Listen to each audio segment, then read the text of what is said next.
Bonjour à toutes et à tous et merci au préalable de votre attention. Une prémisse avant que je commence ma communication. Ce qui va suivre est moins une communication qu'un appel à contribution, même si ce n'est pas pour tout de suite, hein.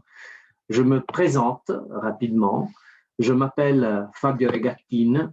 Je suis chercheur en traduction et langue française en Italie à l'Université d'Udine. Et dans les prochaines minutes, je vais présenter un projet de recherche et de collecte de données qui venait de débuter au moment où la crise liée à la Covid est commencée et qui, après un peu plus d'un an de mise en veilleuse, va être repris dans les mois qui viennent. Il s'agit de la base de données autotraducteur, autotraduction, réflexion, mise au point à l'Université d'Udine, en Italie, par un petit groupe de recherche que je dirige. La base de données, dont voici un aperçu, s'appuie sur la plateforme Edvara, également conçue à l'Université d'Udine dans le cadre d'un projet promu par le laboratoire LIDA. Qu'est-ce que c'est qu'Edvara? C'est un outil consacré à la création de bases de données pour la recherche en sciences humaines. Vous trouverez une série de liens à la page du groupe de recherche, à Edvara, au laboratoire LIDA et à InfoFactory, qui est une start-up de notre université qui s'est occupée matériellement de la mise en place de la plateforme, à la fin de ma présentation en PPT qui sera elle aussi mise à disposition. Pas de lien pour l'instant à la base de données elle-même qui est encore en constitution et sera visible, je dirais, à partir de l'été 2021. L'image que vous avez ici sur la gauche donc est une sorte d'avant-première. Un peu de contexte sous forme d'une double introduction me paraît nécessaire.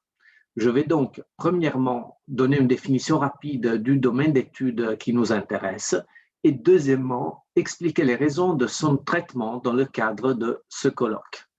Qu'est-ce que l'autotraduction?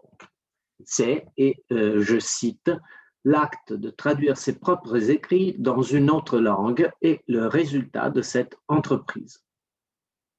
La base de données dont je vais vous parler est justement consacrée au sens large aux autotraducteurs et autotraductrices littéraires et à leurs travaux autotraduits, à leurs réflexions sur leurs pratiques autotraductives. Mais pourquoi en parler devant vous ici? Les raisons d'existence de ce travail me semblent être parfaitement liées à la thématique qui nous réunit, parce que, comme le signale par exemple Cobus Murray dans un livre récent, il est correct qu'un moment du travail scientifique consiste dans l'analyse des phénomènes, mais par la suite, un autre moment devrait prévoir une synthèse des résultats, devrait en somme considérer comment les parties s'agencent les unes dans les autres dans un ensemble. Je sais, c'est une traduction assez libre, mais d'ailleurs, vous avez l'original sous les yeux, ce qui garantit un peu de ma bonne foi. Or, la proposition de Murray est d'une pertinence certaine pour ce qui concerne la réflexion académique sur l'autotraduction. Pendant les dernières décennies, les travaux savants concernant ce domaine se sont multipliés. Toutefois, tout n'a pas été traité de la même manière. Partons des données positives. Les modélisations théoriques sont assez nombreuses et solides. Et j'entends ici par modélisation théorique toute tentative de systématisation ne faisant pas directement référence à des cas précis. Je pense surtout aux nombreuses contributions de René Grutman, par exemple, ou à quelques travaux définitoires comme ceux de José Manuel da Silva. Nous allons y revenir de toute manière. De même, les études de cas sont très nombreuses. Pour s'en convaincre, il suffit de regarder cet ouvrage magnifique qu'est la bibliographie sur l'autotraduction gérée depuis quelques années par Eva Gentes et qui fait dans sa dernière version quelques de 120 pages. Toutefois, il manque encore une approche systématique capable de dépasser la pure théorie d'un côté ou les visions locales, c'est-à-dire intéressées à un seul auteur ou à une seule œuvre, de l'autre. En effet, les études sur l'autotraduction souffrent à l'heure actuelle d'une multiplication et d'une accumulation des études de cas dont on espère tirer tôt ou tard des généralisations par induction. Alors, si j'ai bonne mémoire, c'est un problème que Gideon Toury signalait pour la traductologie dans son ensemble déjà en 1995, hein, mais chacun a ses problèmes. Et j'en arrive ainsi à la pertinence de ma communication dans le cadre de ce colloque. On pourrait affirmer que les études actuelles sur l'autotraduction ressemblent à autant de tesselles d'une mosaïque jetées au hasard et dispersées dans la vaste bibliographie traductologique. J'espère par contre que la base de données que nous avons constituée à Udine pourra permettre, à partir de ce tessel, de tirer des images plus ou moins cohérentes. Mais allons voir ce dont il est question.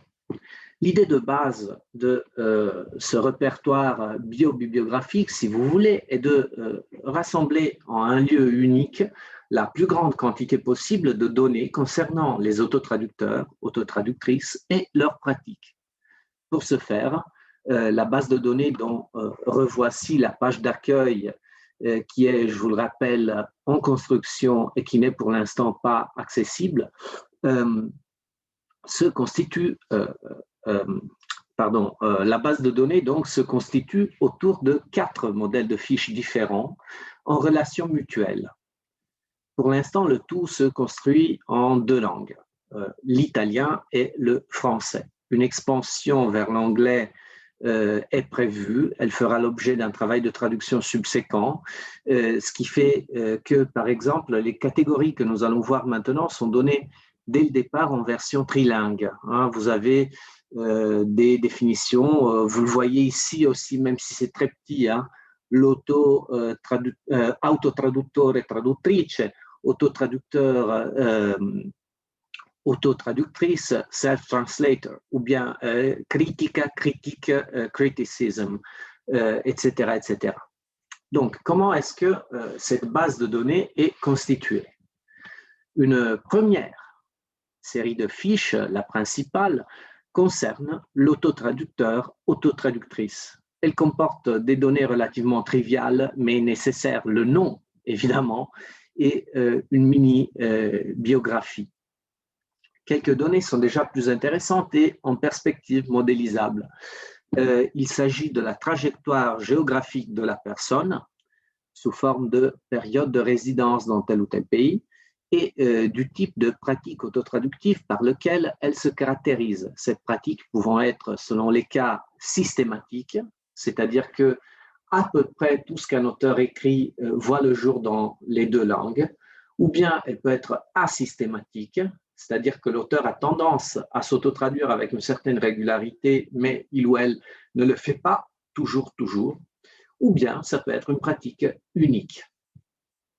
C'est dans cette première fiche qu'on indique également les langues de travail de l'autotraducteur, autotraductrice. Une deuxième série de fiches, lesquelles pourront être mises en relation avec les premières, recueille les données bibliographiques des travaux critiques sur tel ou tel autotraducteur, autotraductrice ou sur tel ou tel texte. Il sera possible donc d'interroger la base de données en se concentrant par exemple sur les travaux qui concernent un seul auteur ou une œuvre spécifique. Si j'avais la malencontreuse idée de travailler encore sur l'autotraduction beckettienne d'En attendant Godot, par exemple, je pourrais, par une simple recherche, voir quels travaux ont déjà parlé de cette pièce, et des questions autotraductives liées à cette pièce, bien évidemment, et séparément de l'auteur qui m'intéresse. La troisième série de fiches que vous avez déjà ici et qui se lie en même temps à la première et à la deuxième est peut-être celle dont j'espère tirer en perspective le plus de résultats, davantage de données. Il s'agit des fiches consacrées aux ouvrages autotraduits. Outre les données bibliographiques standards, on recueillera ici une série de données tirées des travaux que tout à l'heure j'ai appelés modélisation théorique.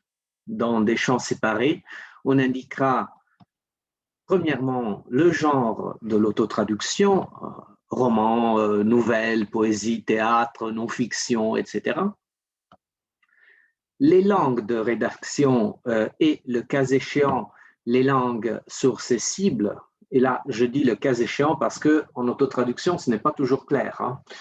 Quelques auteurs travaillent en même temps sur les deux versions et donc il n'y a pas de véritable source ni de véritable cible. Il y a seulement deux textes à la fin du travail qui sont là. En outre, on va indiquer toujours ici les collaborations éventuelles permettant de répondre à la question est-ce que l'autotraducteur, autotraductrice a travaillé seul ou bien elle s'est fait aider dans son travail.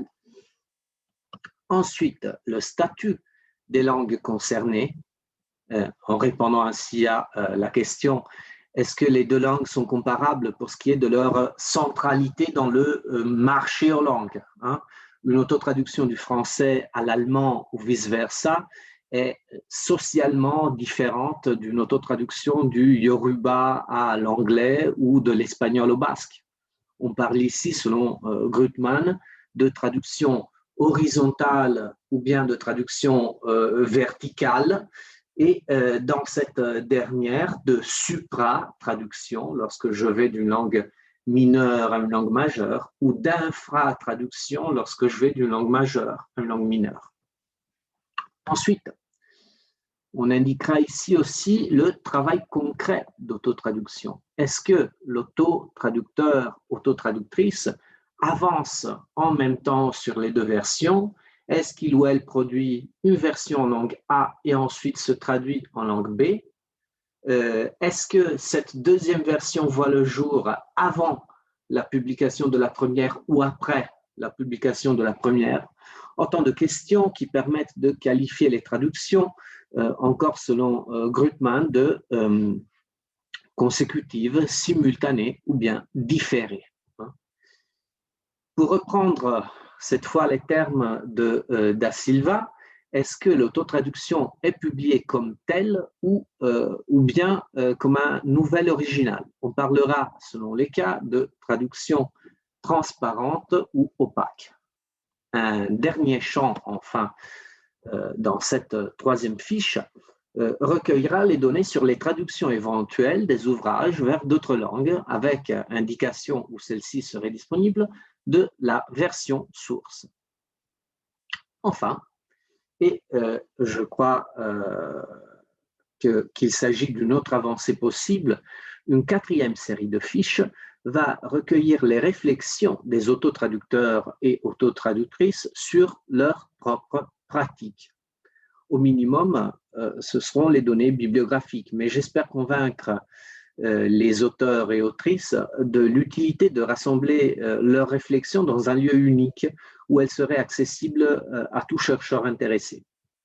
Notre objectif est également de susciter ces réflexions. À cet effet, un mini-questionnaire a été conçu et il a déjà été soumis à quelques autotraductrices et autotraducteurs. C'est un travail qui va prendre du temps et qui vient aussi tout juste de commencer, évidemment. Cette dernière fiche devrait permettre de recueillir les réflexions sous des formes variées, écrites, certes, mais pourquoi pas sous forme de vidéo ou de captation aussi.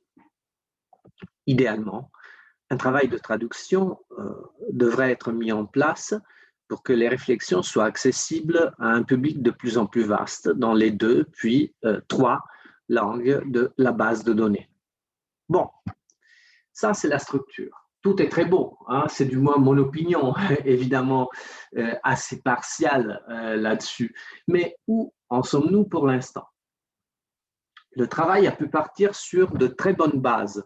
Il suffit de penser à l'excellent travail bibliographique que j'ai déjà cité, celui d'Eva Geintes. Il s'agit d'un travail en évolution constante et une véritable référence pour tout chercheur intéressé à cette pratique. Donc, jusqu'à présent, La bibliographie a déjà été entièrement dépouillée à la recherche d'autotraductrices et autotraducteurs. Une liste a donc été établie, mais évidemment, nous sommes toujours à la recherche de noms qui pourraient nous être échappés. Pour l'instant, dans les deux langues de base de la base de données, donc le français et l'italien, il faut qu'un autotraducteur ou une autotraductrice travaille pour l'instant au moins avec une de ces deux langues. Par la suite, nous allons élargir notre réflexion. La structure de la base de données est elle aussi à peu près complète. Nous sommes maintenant en train de la tester et de créer les premières fiches. Un travail donc de création et de mise en ligne des fiches va effectivement commencer dès que la base sera tout à fait opératoire. D'ici l'automne, tout devrait être en place et les premières fiches devraient être librement accessibles et consultables. Je vais donc terminer en vous invitant à visiter régulièrement le site pour d'éventuelles mises à jour, nous indiquer les autotraductrices et autotraducteurs que nous n'aurions pas répertoriés. Et pour cela, il y a une adresse email spécifique que voici en dessous de la mienne. Et je vous invite aussi à commencer à rassembler du matériel sur les auteurs que vous étudiez. La base n'est pas ouverte, c'est-à-dire que tout le monde ne peut pas rentrer de nouvelles fiches tout seul. Mais nous sommes en train de préparer aussi un formulaire à remplir qui permettra par la suite de passer assez rapidement les données dans notre database. Cela va passer aussi par l'adresse email que je vous ai donnée. On espère évidemment vous voir nombreux et nombreuses. Pour toute question, n'hésitez pas à me contacter à mon adresse personnelle ou à celle du projet. De toute manière, c'est toujours moi qui réponds. Et pour conclure, comme promis, voici la bibliographie des textes que j'ai cités, ainsi que les sites des organisations, laboratoires, etc., dont j'ai parlé au début de ma communication. Merci, un très grand merci pour votre attention.